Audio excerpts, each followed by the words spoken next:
principio, mi fin, la razón por la que quiero vivir. Muy buenas noches, que el Señor les bendiga. Shabbat, Shabbat Shalom. 6 días trabajarás y harás toda tu obra, más el séptimo es consagrado para tu Elohim.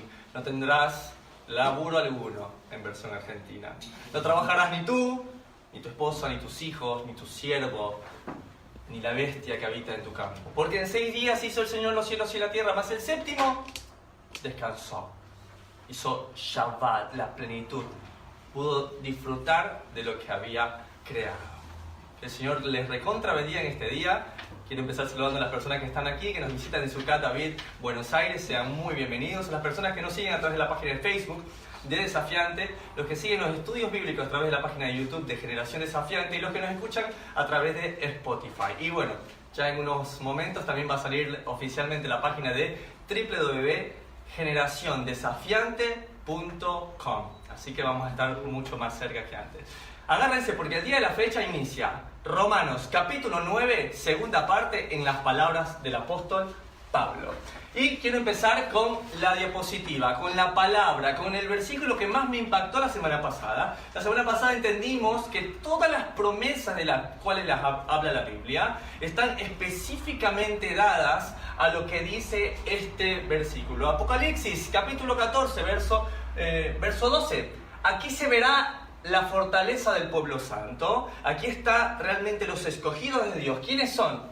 Aquellos que cumplen los mandamientos de Dios y no han negado el nombre del Mesías. En esto se resume para quiénes son las promesas. En esto se resume todo lo que el apóstol Pablo va en búsqueda por las tribus perdidas de Israel. Estos que aman al Señor, guardan sus mandamientos y no niegan el nombre de nuestro Mesías. Así que arranca. Verso 6 de Romanos 9. No que la palabra de Dios haya fallado, porque no todos los que descienden de Israel son israelitas. 7. Ni por ser descendientes de Abraham son todos hijos, sino en Isaac te será llamada descendencia. Y empieza diciendo, no que la palabra de Dios haya fallado. Mucho oído, Generación Desafiante, mucho oído Sucat David, Buenos Aires. No que la palabra de Dios haya fallado. La palabra de Dios no falló. Muchas veces hemos escuchado que sí. A veces se nos predicó que Dios había fallado en cierta forma con el pueblo que eligió por primera vez. Y les quise traer esta diapositiva que muchas veces uno sentado escuchaba esto en un culto regular. Atención, congregación.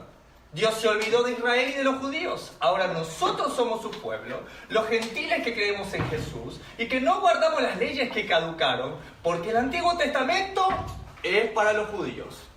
Y el Nuevo Testamento es para nosotros, los que vivimos en el Nuevo Pacto. ¿Cuántas veces hemos escuchado eso? La cultura del reemplazo. Sin embargo, no olvidemos lo que dice Romanos 9, verso 6. No que la palabra de Dios haya fallado. Romano está desmintiendo eso. Dios no se olvidó de su pueblo de Judá. Dios no se ha olvidado de Israel. Tanto así que Oseas lo dice. ¿Me podré olvidar yo de Efraín? Es niño en el cual me deleito. El salmista decía, el día que yo me olvide de ti, oh Israel, ¿qué le va a pasar a mi diestra? Que se pegue la lengua a mi paladar y que mi diestra pierda su fuerza, su destreza. El día que yo te olvidara, oh Israel. Entonces, no que la palabra de Dios haya fallado, claro que no, porque no todos los que descienden de Israel son israelitas. Y esto es mucho ojo, porque uno podrá decir, pero no, Israel es estos millones de judíos que viven ahí en el Oriente Medio, son ellos el pueblo de Dios. Y el apóstol Pablo va a poner en claro quiénes son israelitas, y ya lo vino poniendo claro, ya vino diciendo quiénes son aquellos que son denominados el pueblo de Dios. 7, ni por ser descendientes de Abraham son todos hijos, sino en Isaac te será llamada descendencia. Y esto es importante. Dice, ¿en quién? En Isaac te será llamada descendencia. ¿Por qué el apóstol Pablo podría decir, Saulo de Tarso, que en Isaac te será llamada descendencia? Y porque Abraham tuvo otro hijo, ¿no? Ismael. Pero el Señor está diciendo que la promesa, ¿para quién es? Para los que descienden de Isaac. Y chismerío santo, pero también enseña la tradición que después de la muerte de Sara, esposa de Abraham, Abraham se volvió a comprometer y tuvo otros hijos. Por eso Pablo está aclarando que es en Isaac. Ahora, ¿qué es Isaac también? Isaac es un tipo. Isaac es un tipo de un hijo que está dispuesto a ceder a la voluntad del padre, está dispuesto a entregar su vida y a morir. ¿Entendemos lo que significa ser un Isaac? Significa estar bajo la voluntad del Padre. Podemos entender qué quiere decir el apóstol Pablo cuando dice en Isaac. En ese tipo te será descendencia. Aquellos que están dispuestos a dar su vida por cumplir la voluntad y los deseos de su Padre. El Mesías sudando sangre, diciendo en el huerto de Getsemaní: Padre, si es posible, Señor, quita de mí esto. Pasa de mí esta copa, pero que no se haga mi voluntad, sino la tuya. Verso 9, porque la palabra de la promesa es esta. Miren la promesa. Por este tiempo vendré y Sara tendrá un hijo. El apóstol Pablo está poniendo claro que es Abraham, Sara, pero es el hijo de ellos llamado Isaac en el que hay descendencia. 10. Y no solo esto, sino también cuando Rebeca concibió de uno, de Isaac nuestro padre, pues no habían aún nacido, ni habían hecho aún ni bien ni mal, para que el propósito de Dios conforme a la elección permaneciese, no por las obras, sino por el que llama. Verso 12, se le dijo: el mayor servirá al menor. Como está escrito: a Jacob amé, mas a Esaú aborrecí. ¿Qué pues diremos? ¿Que hay injusticia en Dios? En ninguna manera. Yo cuando veía esto, yo decía: wow, a Jacob amé y a Esaú aborrecí. Y buscaba entre una de las traducciones, decía: a Esaú ignoré. Y la verdad que a veces una de las formas más contundentes de aborrecer a alguien, que es ignorarlo. Sí, totalmente, no quiero saber nada de ti, eso es una forma de aborrecer. Dios decidió amar a Esaú, amar a Jacob y aborrecer, ignorar totalmente a Esaú, ignorar totalmente a aquel que decidió vender la primogenitura, el mayor honor que tenemos aquellos que somos los primeros hijos de una casa, de recibir su palabra y poder enseñarla a la familia. La cambió ¿por qué? Por un plato de lentejas. Y vemos un Jacob incesantemente queriendo ganarse el derecho de la primogenitura. Pero bueno, como uno a veces esto es difícil de entender, porque si tú lo piensas, Abraham tuvo un hijo que se llamaba Isaac, Isaac tuvo un hijo que se llamaba Jacob, y luego vienen muchos descendientes. Y si aún el mismo Esaú fue aborrecido, entonces, ¿dónde queda la promesa? Y le quiere traer esto, que me encantó, dice Isaías 10:21, un remanente volverá, el remanente de Jacob al Dios poderoso. Pues aunque tu pueblo, oh Israel, sea como la arena del mar, solo un remanente de él volverá. Cuando escuché esto, la piel se me puso de gallina. O sea que aunque Israel y el Señor cumpla su promesa de que será como la arena del mar, como las estrellas de los cielos, solo un remanente volverá. Y ya lo estudiamos. ¿Quién es ese remanente que volverá? Aquellos que aman a Dios, guardan sus mandamientos y no han negado el nombre de el Mesías de Israel. 15. Pues a Moisés dice: tendré misericordia del que yo tenga misericordia y me compadeceré del que yo me compadezca. 16. Así que no depende del que quiere ni del que corre, sino de Dios que tiene misericordia. ¿Qué es misericordia? Bueno, misericordia es no dar lo que cada uno le corresponde. ¿Sí? Yo merezco pagar una deuda grande, la muerte, el agravio, merezco ser humillado. ¿Y qué es ser misericordioso? No dar ese precio, pagar de otra manera. Ser misericordioso es un mandamiento, ¿lo sabíamos? Es un mandamiento que el Señor nos llama a ser misericordiosos. Alguien se burla de ti, te escracha. Cuando es tu turno de poder volver a hacer lo mismo y que no lo hagas, que tú digas: el Señor levanta mi cabeza. Yo no pagaré mal por mal, sino que pagaré bien por mal. Este compañero de trabajo que continuamente me asedia, ¿sabes que cuando yo tengo la oportunidad, yo le voy a enseñar lo que realmente es amar a Dios a través del ejemplo? ¿Y qué mejor forma? A veces me cuesta decía en oración, Señor, ¿cómo hago para explicar esto de la misericordia? ¿Cómo hago para explicar de esto de tu favor? Y pienso en la cruz. Pienso en la cruz, pienso que al lado del Señor hay dos ladrones que merecen morir. Justicia, justicia. Los dos justamente tienen que morir. Sin embargo, uno de ellos, ¿qué hace? Busca misericordia. Y le dice, Señor, acuérdate de mí cuando vengas en tu reino. Y el Señor, ¿qué decide? Le dice, te prometo que hoy mismo estarás conmigo ¿en dónde? En el paraíso. ¿El Señor fue injusto con el otro ladrón?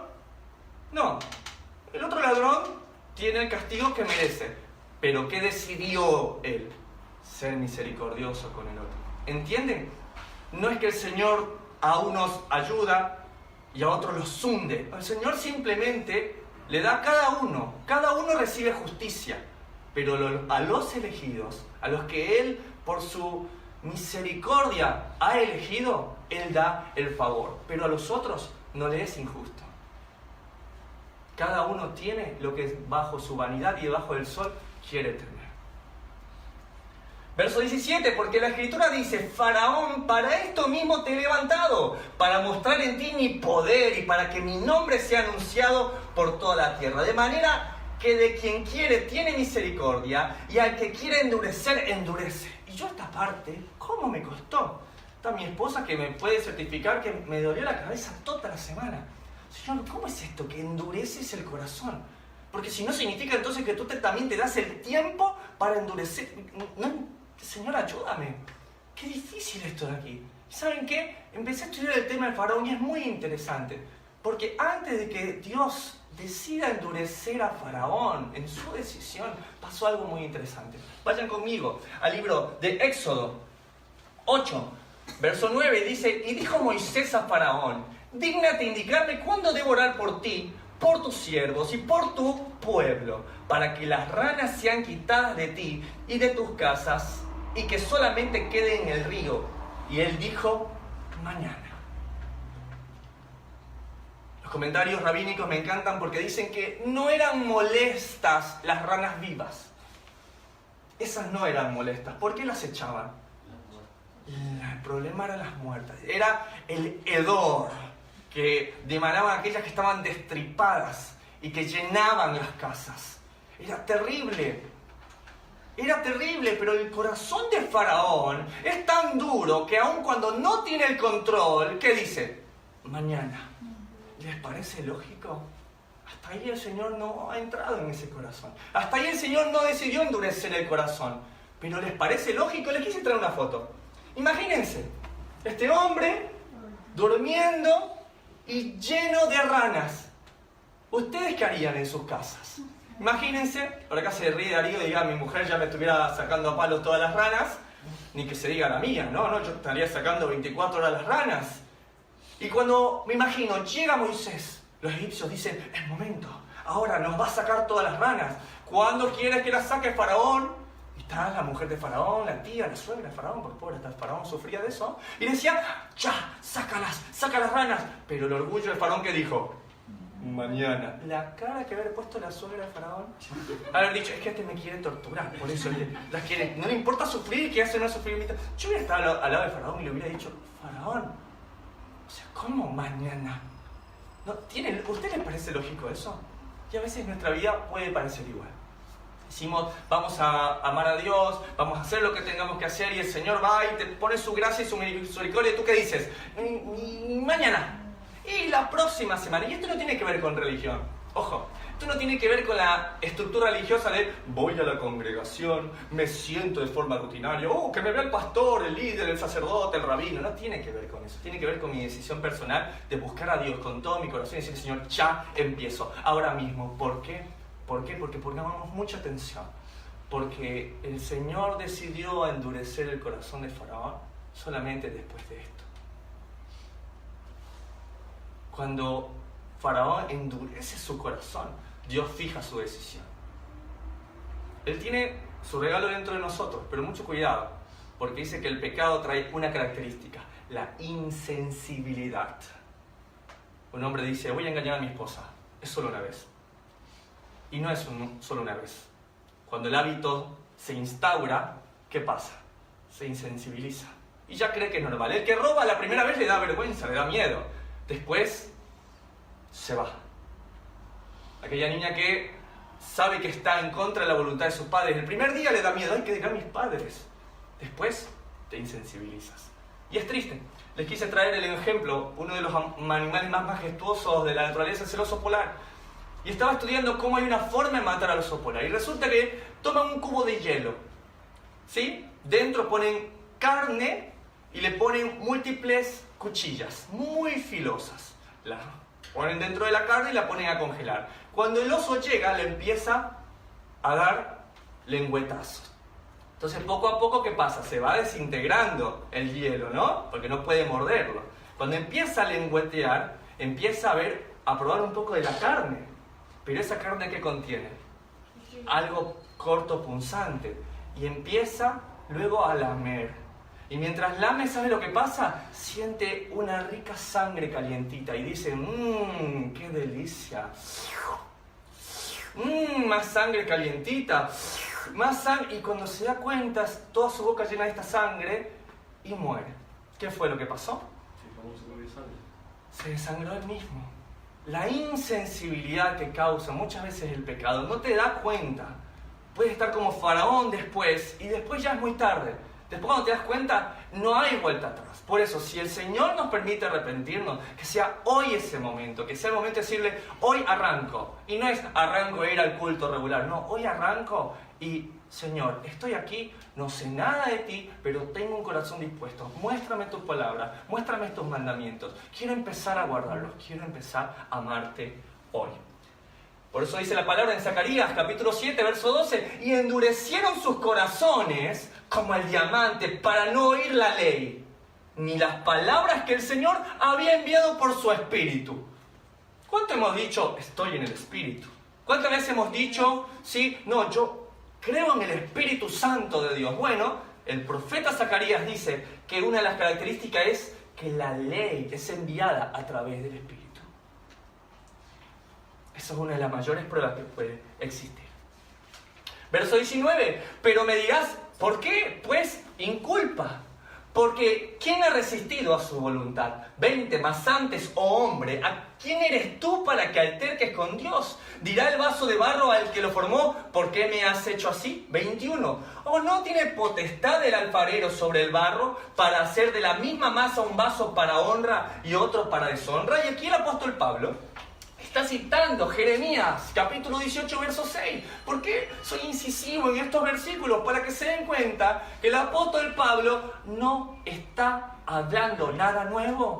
El apóstol Pablo está tomando la Torá, los profetas, el Tanaj, para traer su predicación, su mensaje. Por eso los de Berea, en el libro de Hechos, dicen, a ver Pablo, todo lo que tú predicas, ¿dónde está escrito?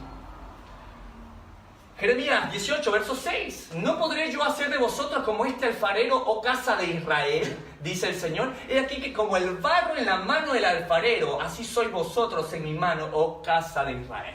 Es interesante porque le está hablando a las tribus perdidas. Y hay algo muy interesante que caló mis huesos esta semana.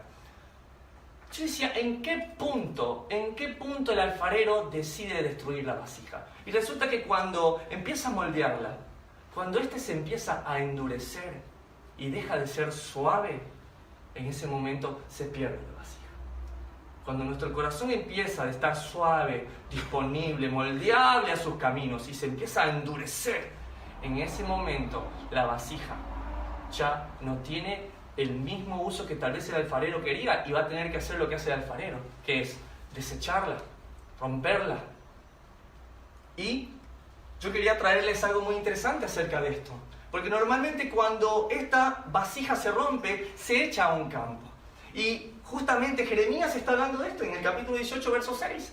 Dice, yo puedo hacer esto. Yo también puedo romperlos y puedo echarlos. Y es muy interesante porque miren lo que dice el libro de Mateo. Así que tomaron el acuerdo de comprar con él un terreno llamado el campo del alfarero. Nuestro Mesías es entregado por uno de sus discípulos, por el que llamó su amigo, Judas Iscariote. Es vendido por él. 30 monedas de plata, lo que serían $66, 2.600 pesos para que se hagan una idea. ¿Saben ustedes que este es el mismo precio que en Isaías el Señor dice, yo soy su pastor, no merezco que ustedes también me retribuyan algo? Y dice que le dan 30 monedas. 30 monedas de plata. Eso creyó Israel que valía la enseñanza del pastor de Israel. 30 monedas. Qué coincidente que es el mismo precio que pagaron por nuestro Mesías. Y que con ese precio compraron el campo del alfarero. ¿Qué tiene un campo del alfarero? Vasijas rotas. Ahora pongan atención, estudiantes de la palabra. Aquellos que no estudian por versículos, aquellos que entendieron que la Biblia es una totalidad. ¿A qué les suena un campo estéril, lleno de vasijas rotas? Que las vasijas, ¿de qué hablan? De huesos. Vasijas secas, huesos rotos. Ezequiel 37. De eso habla. ¿Ven? Es uno solo la palabra. El campo del alfarero no son otras cosas que las tribus perdidas de Israel. Aquellos que dijeron, estoy muerto, el Señor no va a poder resucitar lo que yo soy. Pero sin embargo, ¿qué le dijo al profeta? Sopla. Y di a estos huesos secos, traigan vida. Eso es el Mesías en nosotros. Verso 22. ¿Y qué si Dios, queriendo mostrar su ira y hacer notorio su poder, soportó con mucha paciencia los vasos de ira preparados para destrucción? 23.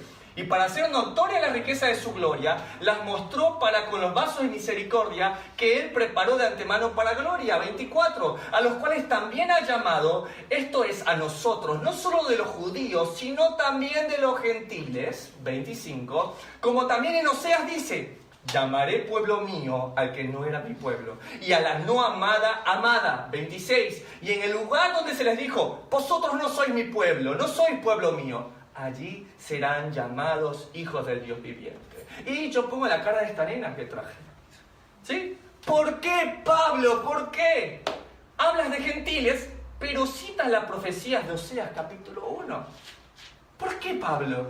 ¿Por qué si a mí me enseñaron en el curso regular que esto era para los gentiles? ¿Por qué citas una profecía del capítulo 1? Acompáñenme. Oseas, capítulo 1, verso 6. Concibió ella otra vez, está hablando de Gomer, ¿sí? La mujer prostituta con la que Dios le pidió a Oseas que se case. Y dio a luz una hija y le dijo Dios, ponle por nombre Lo-Ruhamá, que significa no compadecida.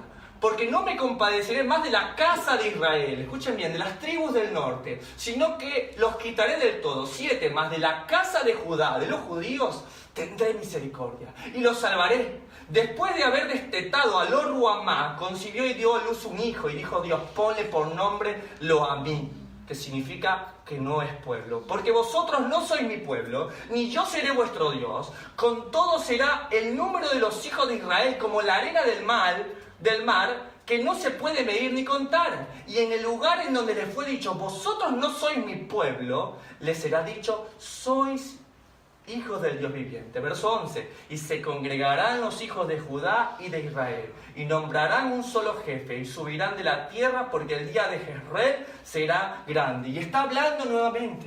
Están hablando nuevamente de cómo las tribus del norte, como Israel, como las tribus perdidas por las que vino el Mesías, sí, es verdad, rompió su pacto, les dijo que no eran más su pueblo, pero en ese mismo lugar, ¿qué iba a pasar? Los iba a volver a tomar. En ese mismo lugar ese pacto iba a renovarse a través de la muerte del Mesías. Y me encanta esta parte. Miren cómo habla la profecía. Los hijos de Judá y los de Israel. A un solo jefe, y subirán de la tierra, porque el día de Jezreel será grande. ¿Sabía usted que la palabra hebrea Jezreel significa sembrador?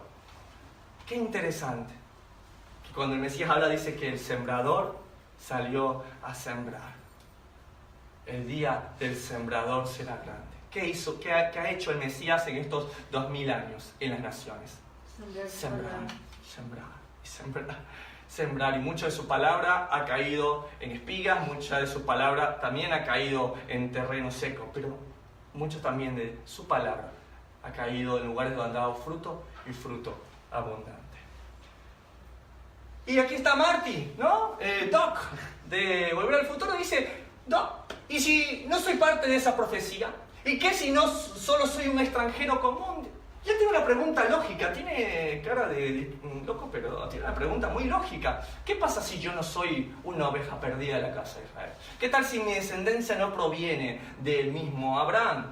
Vayan conmigo al libro de Isaías, miren lo que dice. Y a los hijos de los extranjeros, esto es Isaías capítulo 56, que sigan al Señor para servirle y que amen su nombre para ser sus siervos, a todos los que guarden el día de reposo para no profanarlo y abracen mi pacto, yo los llevaré a mi santo monte y los recrearé en mi casa de oración. Sus holocaustos y sus sacrificios serán aceptos sobre mi altar, porque mi casa será llamada casa de oración para todos los pueblos.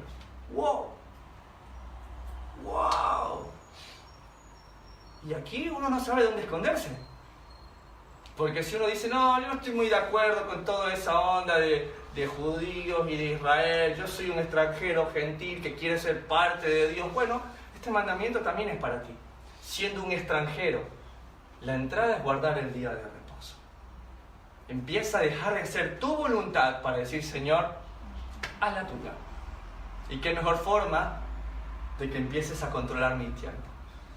Cuesta eso, ¿ah? Un día estás soltero, estás feliz, andas por la vida saltando, como una gacela libre en el campo. La conoces, te ve, te mira, te sonríe y caes profundamente enamorado. Luego vas al altar, te dan un anillo como este, y al siguiente día resulta que te vas a levantar y te dice la pregunta, ¿a dónde vas? Una pregunta antes no conocida. Voy al baño.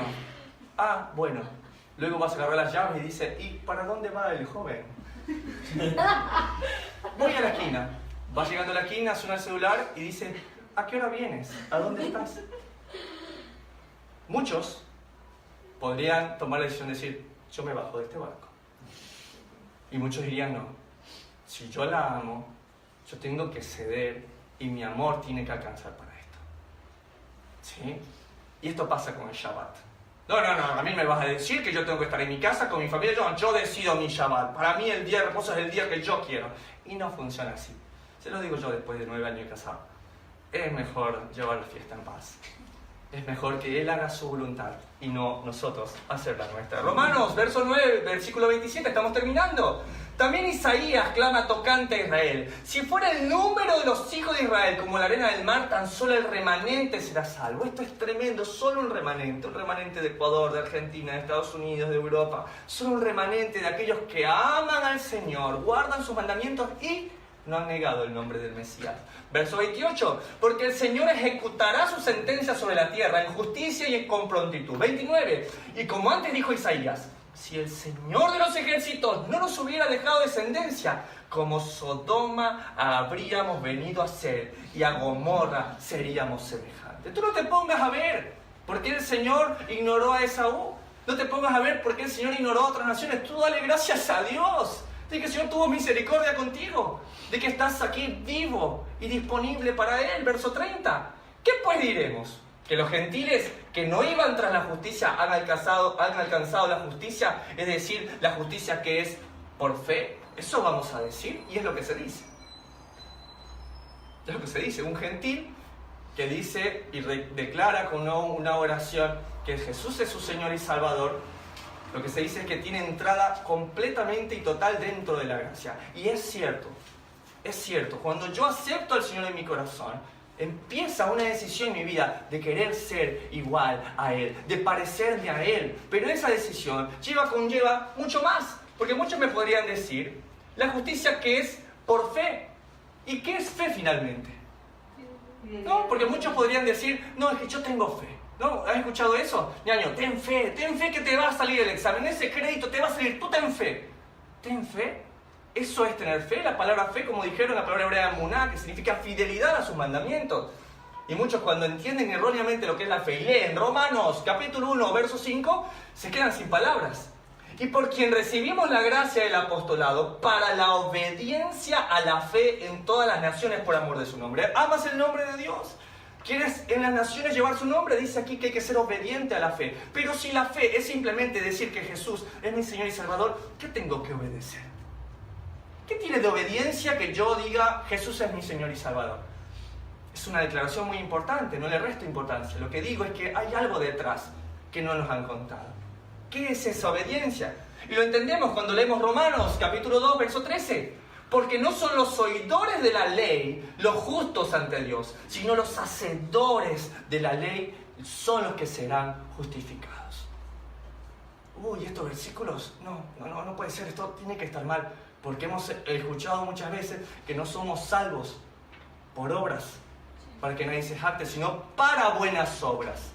¿Sí? No son por nuestras propias obras, como nos hace ver el mundo. Se ganó un escaloncito al cielo, mira cuánto donó. Mira, adoptó a esos niños en Angola, se ganó un escaloncito al cielo. No son nuestras obras, sino las obras que Él predestinó para que hiciéramos desde antes. Verso 31, mas Israel, que iba tras una ley de justicia, no la alcanzó. 33, ¿por qué?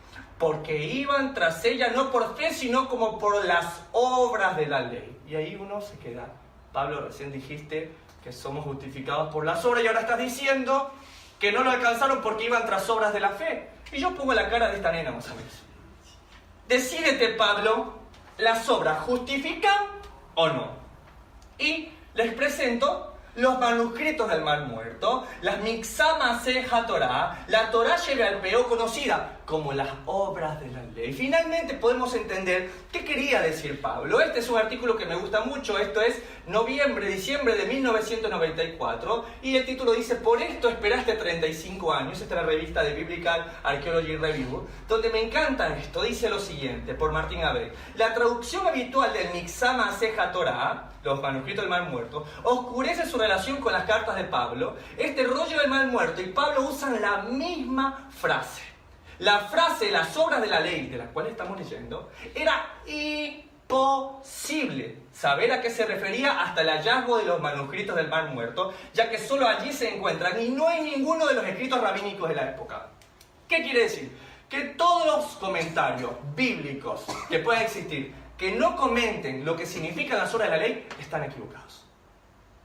Cuando Pablo habla de las obras de la ley, no está hablando de la ley del Señor que es perfecta. Está hablando de esto, del Shulchan Aruch, de las recopilaciones de las leyes, de las prácticas según la tradición, de los consejos rabínicos, de la halajá judía, cosas contra las cuales el Señor estuvo en contra, pero no de la ley del Señor, que es perfecta. Verso 32. ¿Por qué? Porque iban tras ella no por fe, sino como por las obras de la ley. Ahora lo entendemos, por las tradiciones rabínicas, la Torah oral. Pues tropezaron en la piedra de tropiezo, como está escrito, y con esto terminamos. He aquí pongo en Sión piedra de tropiezo y roca de caída, y el que creyere en él no será avergonzado. Habían puesto su confianza plena en sus propias obras, en la forma de lavar sus manos, en no mezclar la leche con la carne, en el usar cierto tipo de ropa. En eso habían puesto su confianza. Por tanto, cuando viene nuestro Mesías, que ama únicamente la palabra de Dios, la Torah, y no las tradiciones, se escandalizan. ¡Ey, Jesús, Yeshua! Tus discípulos no se están lavando las manos conforme al rito de los ancianos. Y no, si no está en la Torah. Jesús, vemos que en Shabbat tus discípulos se están sanando. Y si se te cae una oveja a un hueco, ¿no vas y la sacas también? Jesús, las obras que haces tú y tu discípulo, ¿de quién son? Y él les dice, Juan el Bautista, ¿era del cielo o era de la tierra? Su predicación. El maestro tenía tan claras las cosas. Su palabra, sus mandamientos. No le añades ni le quites nada de esto. Pero, ¿qué mejor forma de explicar esto? Así que le pedí al apóstol Pedro que me dé una mano. Vengan conmigo a 1 de Pedro, capítulo 2, versos 6 al 10. Él va a terminar este estudio bíblico de la fecha. Él dice, y cita lo mismo que está citando Pablo, he aquí pongo en Sión la principal piedra del ángulo escogida, preciosa, y el que creyere en él no será avergonzado. Miren, así termina también el apóstol Pablo. 7. Para vosotros pues, para nosotros, los que creéis, él es precioso. Pero para los que no creen, la piedra que los edificadores desecharon ha venido a ser la cabeza del ángulo, y piedra de tropiezo y roca que hace caer, porque tropiezan en la palabra, siendo desobedientes, a lo cual fueron también destinados. Verso 9, mas vosotros sois linaje escogido, real sacerdocio, nación santa, pueblo adquirido por Dios, para que anunciéis las virtudes de aquel que os llamó de las tinieblas a su luz admirable. Vosotros que en otro tiempo no erais pueblo, pero que ahora sois pueblo de Dios, que en otro tiempo no habíais alcanzado misericordia, pero ahora lo habéis alcanzado misericordia. ¿Qué está citando Pedro también? Oseas, capítulo 1. Nuevamente, ¿ven? Lo hace Pedro, lo hace Pablo. Cita las profecías de las tribus perdidas, de los gentiles que han existido. Están coordinados. ¿No les parece que ahora se entiende mejor la palabra del Eterno? Ahora se entiende por fin y finalmente esto tiene sentido. Que sea el Señor el que nos lleve a toda verdad. Que sea el Señor realmente el que nos lleve día a día a buscar de su palabra. Para poder ser hechos y perfeccionados a la imagen de aquel que nos llamó de tinieblas a su luz admirable. El día de la fecha hemos terminado Romanos capítulo 9, no se pierdan la próxima semana. Romanos capítulo 10 en las palabras de Pablo. Quiero agradecerle a toda la gente de Sucataví, Buenos Aires, que semana a semana se congregan en este lugar físico, y aquellos que nos siguen de manera también virtual a través de la página de Facebook, de YouTube, de Spotify y muy pronto a través de la página de generaciondesafiante.com. Que el Señor les recontra bendiga. Shabbat, Shabbat Shalom. Principio, mi fin, la razón por